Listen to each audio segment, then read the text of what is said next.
अस्सलामु अलैकुम। BBC 11 headlines news के साथ मैं हूं मोहम्मद उमर मलिक। सबसे पहले नज़र डालेंगे अब तक की अहम खबरों पर। चारसदा में अवामी जलसा से खिताब के दौरान पाकिस्तान तहरीक इंसाफ PTI के चेयरमैन इमरान खान ने जल्द अज जल्द आम इंतखाबात के इनेकाद पर जोर देते हुए कहा कि मेरे ऊपर मुकदमात के बजाय मालाकंड में लॉ एंड ऑर्डर पर तवज्जो दें। वो वक्त ज़्यादा दूर नहीं जब मैं अपनी कौम को कॉल दूंगा और इसका मकसद सिर्फ एक इस दलदल से निकलने के लिए साफ व शिफाफ इलेक्शन कराने हैं।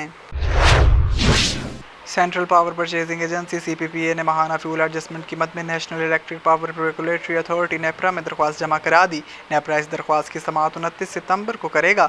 CPPA ने दरख्वास्त में कहा कि अगस्त के महीने में 13 अरब 63 करोड़ यूनिट बिजली पैदा हुई। बिजली की मजमूई लागत 137 अरब रुपये रही।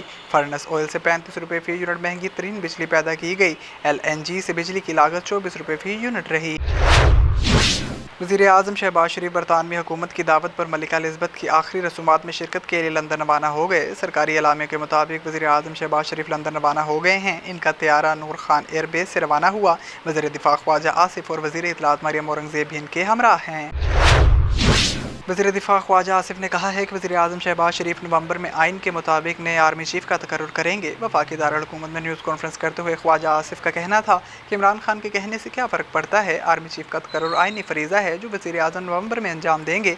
नवाज शरीफ ने भी 4 मरतबा ये आइनी फरीज़ा अंजाम दिया है। नवाज शरीफ ने आर्मी चीफ की तैनाती को कभी बहस का मौजू नहीं बनाया।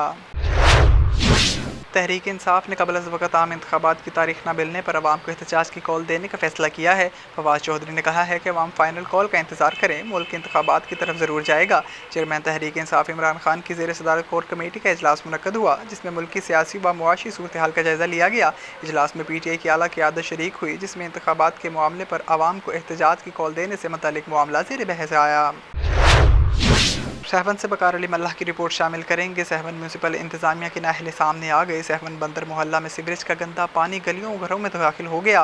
बंदर मोहल्ला वासियों का कहना था कि हम म्यूनसिपल ऑफिस की तरफ भी जाते हैं मगर इंतजामिया ने आंखों पर पट्टी बांध रखी है। मोहल्ला वासियों का मजीद कहना था कि महकमा पब्लिक हेल्थ और म्यूनसिपल इंतजामिया की मुजरिमाना गफलत की वजह से सीवरेज का पानी घरों में दाखिल होना शुरू हो गया है।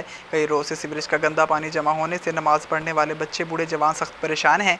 महकमा पब्लिक हेल्थ म्यूनसिपल इंतजामिया को बार बार शिकायत दे चुके हैं मगर कोई पुरसाने हाल नहीं। गटर का पानी खड़ा है और कोई पूछने वाला नहीं।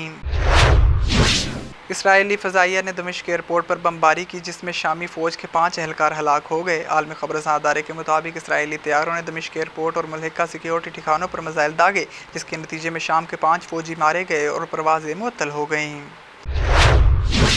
चेयरमैन PCB रमीज़ राजा ने फास्ट बॉलर शाहीन शाह अफरीदी को तनहा छोड़ देने से मुतल्लिक़ खबरों को बेबुनियाद करार दे दिया। फ़ैन फोरम में सवालों के जवाब देते हुए चेयरमैन PCB ने कहा कि शाहीन शाह अफरीदी कौमी टीम का अहम फास्ट बॉलर है। इनको तनहा छोड़ देने से मुतल्लिक़ ये बहस गैर ज़रूरी है जबकि ये कहना गलत है कि PCB फास्ट बॉलर का साथ नहीं दे रहा।